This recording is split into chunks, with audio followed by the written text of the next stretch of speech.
Teks negosiasi part 2. Siswa bertanya, guru menjawab. Pekan lalu kita sudah membahas tentang pengertian negosiasi, jenis teks negosiasi, ciri-ciri khusus negosiasi, cara penyampaian, pengajuan, dan penawaran. Untuk pertemuan kita kali ini, Ibu akan membahas beberapa pertanyaan yang masuk mengenai materi pekan lalu. Pertanyaan pertama, apa yang diprioritaskan dalam negosiasi? Hal yang harus diprioritaskan dalam sebuah negosiasi adalah kepentingan bersama. Semua pihak yang terlibat saling merembuk untuk mendapatkan hasil kesepakatan yang sama-sama menguntungkan. Namun, tidak selamanya negosiasi sesuai dengan harapan bersama, karena tujuan negosiasi adalah untuk mencari solusi terbaik yang dapat mengakomodir keinginan semua pihak yang terlibat.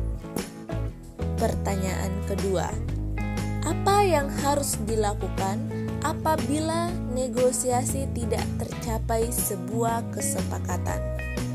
Nah, kita harus membuat tawaran yang saling menguntungkan agar negosiasi dapat berhasil. Ada beberapa hal yang harus kalian perhatikan dalam proses negosiasi. Yang pertama, kita harus memiliki tujuan yang jelas. Yang kedua, kita memiliki tawaran yang menarik. Yang ketiga, persiapan yang baik. Persiapan di sini maksudnya adalah kesiapan diri kita untuk melakukan negosiasi kepada mitra yang ingin kita tuju.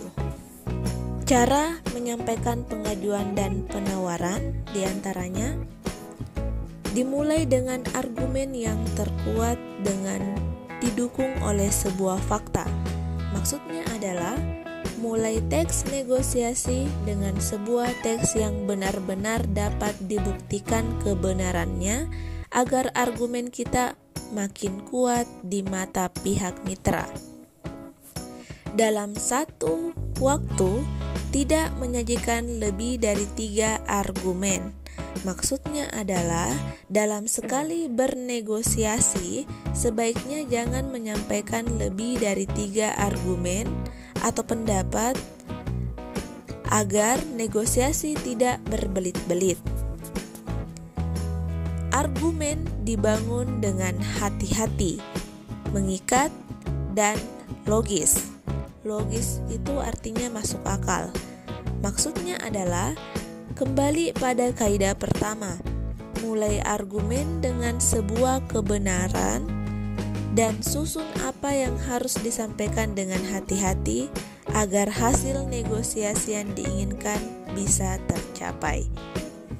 Menggunakan bahasa yang sopan dan santun, memberikan pandangan, kesimpulan, dan lontaran kata seperti tidak bila tidak setuju dengan penjelasan yang disampaikan oleh mitra negosiasi.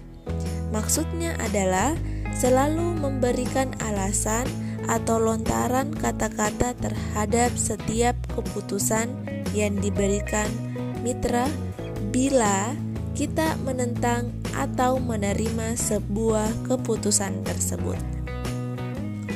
Memberikan penjabaran kembali mengenai pokok negosiasi pihak mitra sebagai tanda bahwa kita mengerti apa yang dikatakan mitra negosiasi.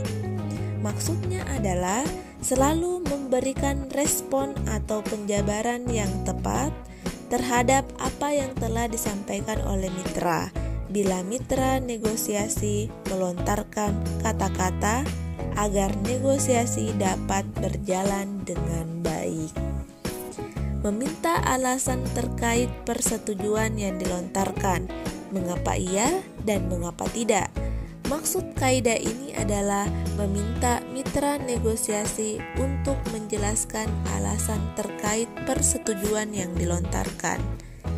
Tidak menyela argumen pihak mitra, tetapi mendengarkan dan mencari kelemahan. Maksudnya, bila pihak mitra sedang menyampaikan sebuah argumen, sebaiknya kita mendengarkan dan mencari titik yang harus digarisbawahi agar dapat menerima dan mengerti secara baik inti argumen yang disampaikan, sehingga setelah itu kita dapat merespon dengan sesuai.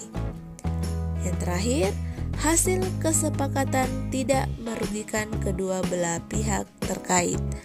Maksudnya, kesepakatan atau hasil akhir sebuah negosiasi harus dicari sampai dapat diterima oleh kedua pihak agar tidak ada yang merasa dirugikan.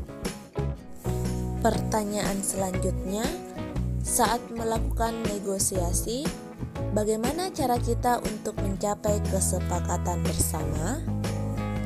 Untuk mencapai suatu kesepakatan bersama, harus terdapat syarat tercapainya persetujuan.